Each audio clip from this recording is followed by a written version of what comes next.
5 ընտանիք, 5 տարբեր պատմություն, բայց նույն ճակատագիրը, նույն կորստի ցավը։ Հայորդի բարեգործական հիմնադրամի կառուցելով հայրենի օջախներ ծրագրի շնորհիվ զոհված հայորդիների ևս 5 ընտանիք այսօր արդեն ապրում է սիրով ու հոգատարությամբ կահավորված բնակարաններում։ Այս ամենը հնարավոր է դարձել բարերար Մարտիկ Եգինյանի ընտանիքի նվիրատվության շնորհիվ։ 5 ընտանիքի վերադարձվել է այն, ինչն ամենաշատն էր պակասում՝ տանջերմությունն ու ապահովության զգացումը։ Շատ տեղիներ իրանց այդ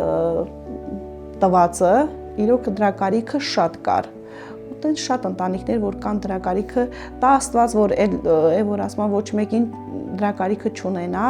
բայց որ կան տենց մարդիկ, որ կանգնած են մեր նման ընտանիքների կողքին, այդ շատ գովելի է։ Բարերարի կողմից տրամադրված 4 միլիոն 800 հազար դրամով այս ընտանիքների նոր գնված բնակարանները համալրվել են անհրաժեշտ գույքով, յուրաքանչյուր ընտանիքի իրական կարիքին համապատասխան։ Հյուրասենյակի ամբողջ կահավորումը հայորդի կողմից էր, 2 ննջասենյակի կահույքը իր ամբողջությամբ, ներքնակներով, մահճակալով, պահարանով, ամբողջությամբ կահավորված, խոհանոցի կահույքը, ջեռուցման կաթսան, լվացքի մեքենան։ Կահույք չունենք, ճիշտ ասած չունենք։ Տվեցին ժուրնալիստորիկ սեղան աթոռներով, բազմոց, սառնարան, հետո մահճակալ ու պահարան։ Գնել ենք բազմոց բազկաթոռը, սեղան աթոռներով, նաև ննջասենյակն են լրիվությամբ կահավորել,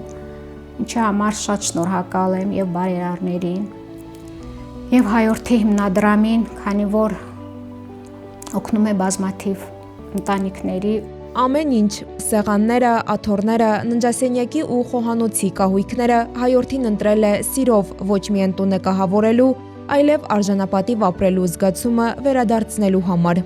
Կառուցելով հայրենի օջախներ ծրագիրը իսկապես կենսական նշանակություն ունի եւ կարծում եմ, որ հայորդի այս պահին ամենակարևոր ծրագրերից մեկն է, որովհետեւ զոհված հայորդիների ընտանիքները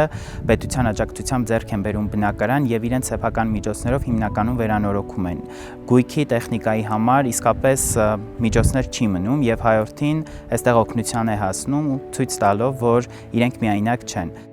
Այս ընտանիքների համար ամենակարևորը հենց այդ զգացողությունն է՝ մենակ չլինելը։ Բռնի տեղահանությունից, կորստից ու անորոշությունից հետո այս բնակարանները պարզապես նոր հասցե չեն։ Դրանք դարձել են նոր սկիզբ, ապահովություն, կայունություն։ Կարևորը այն զգացողությունն է, որ դու մենակ չես ու այս երեխաների, մեր երեխաների հայրերի արածը իսկապես գնահատվում է, նրանց սխրանքը գնահատվում է։ Այդ դժվար պահին զգում էի, որ մարդ գնահատում է այն ամենը, ինչ թողել եք Արցախում։ Զգում էինք, որ իզուր չեն զոհվել, կան մարդիկ, որ գնահատում են։ Այդ օգնությունը, որ դու թիկունք ունես, որ գիտես մարդիկ, որ կողքդ կանգնած են, որ այդ պահին քեզ աջակցում են, մենակ այդ պահին չէ։ Մեծ ուժ էր։ Մարտիկ Եգինյանը միացել է հայորդիի մեծ ընտանիքին, փորձելով իր աջակցությամբ կյանք ու ջերմություն վերադարձնել այս ընտանիքներին։ Ինքը գիտի դժվարության գինը եւ որոշել է կանգնել նրանց կողքին, ովքեր հայրենիքի համար տվել են ամենաթանկը։ Մարտիկ Եգինյանը հայորդի գաղափարակից մարդկանց հայրենակիցների շարքին է միացել Սարգսյանների ընտանիքի շնորհիվ, ընտանիք, որը որ մշտապես հայորդի կողքին է եւ անսահման ուրախ եմ ու հպարտ, որ գաղափարակից հայրենակիցների ընտանիքների թիվը շատանում է եւ մենք գնալով էլ ավելի ենք մեր մասշտաբները մեծացնում եւ ցույց ենք տալիս Հայաստանի ամենատարբեր հատվածներում ապրող զոհված հայորդիների ընտանիքներին, որ իրենք իսկապես միայնակ չեն եւ շատ ու շատ հայրենակիցներ գործով ու մեծ սիրով ու հոգատարությամբ իրենց կողքին են։ Այս տներում նորից կյանք կա, երեխաների ծիծաղ, առօրյա փոքր ուրախություններ եւ հավատ վաղվա օրվա հանդեպ։ Հայորդին կառուցում է ոչ միայն հայրենի օջախներ, այլև մարդկանց վստահությունը կյանքի, բարության եւ միասնականության հանդեպ։